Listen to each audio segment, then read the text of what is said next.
ஒரு அமைதியான கிராமம். பச்சை வயல்கள், குடிசைகள், குழந்தைகள் விளையாடுகின்றன. ஷாரோ அணில் மரத்தில் ஓடிக்கொண்டு இருக்கும். மாரோ ஆந்தை உயர்ந்த மரத்தின் காவல். இந்த அமைதியான கிராமம் சிறிய உயிர்களின் பாதுகாப்பில் இருந்தது. அணில், ஆந்தை இவர்கள் இந்த ஊரின் மறைக்காவலர்கள். ஒரு நாள் காடு இருண்டது. காற்று பயத்தை கொண்டு வந்தது. ஒரு பெரும் ஆபத்து இந்த ஊரை நோக்கி வந்தது. நிழலிலிருந்து ஒரு கொடிய உயிர் இழந்தது. அதன் நோக்கம் ஒன்றுதான், இந்த ஊரை அழிப்பது. அப்பொழுது அணில் தன் அறிவை ஆயுதமாக மாற்றினான். அவன் வேகமும் அவன் புத்தியும் மக்களை காப்பாற்றத் தொடங்கின. ஆந்தை வானிலிருந்து காவல் செய்தான். அவன் கண்கள் கண்டது எதிரியின் பலவீனம். ஒரே தாக்குதலில் இருள் பின்னடைவது. சிறிய உடல், பெரிய இதயம். உண்மையான நட்பு ஒரு ஊரையே காப்பாற்ற முடியும். அன்று முதல் அணிலும் ஆந்தையும் இந்த ஊரின் நித்திய காவலர்கள்.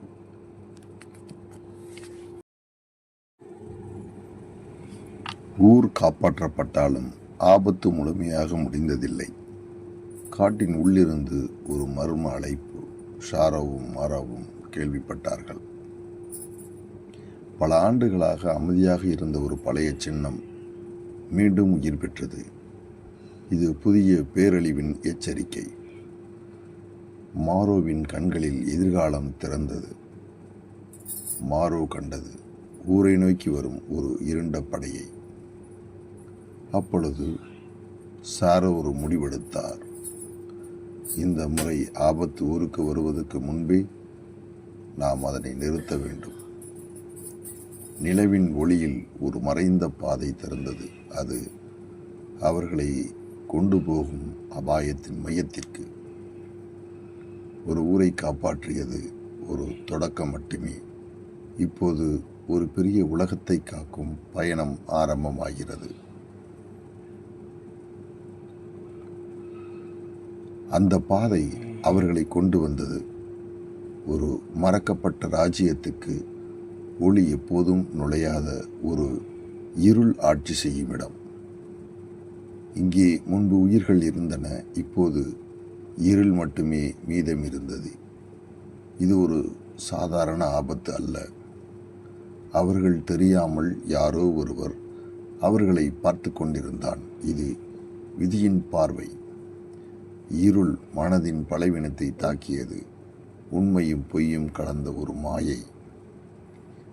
மாரோ மெதுவாக சொன்னான், இங்கே ஒரு பேரரசு சக்தி இருக்கிறது. அவன் நம்மை சோதிக்க ஆரம்பித்து விட்டான்.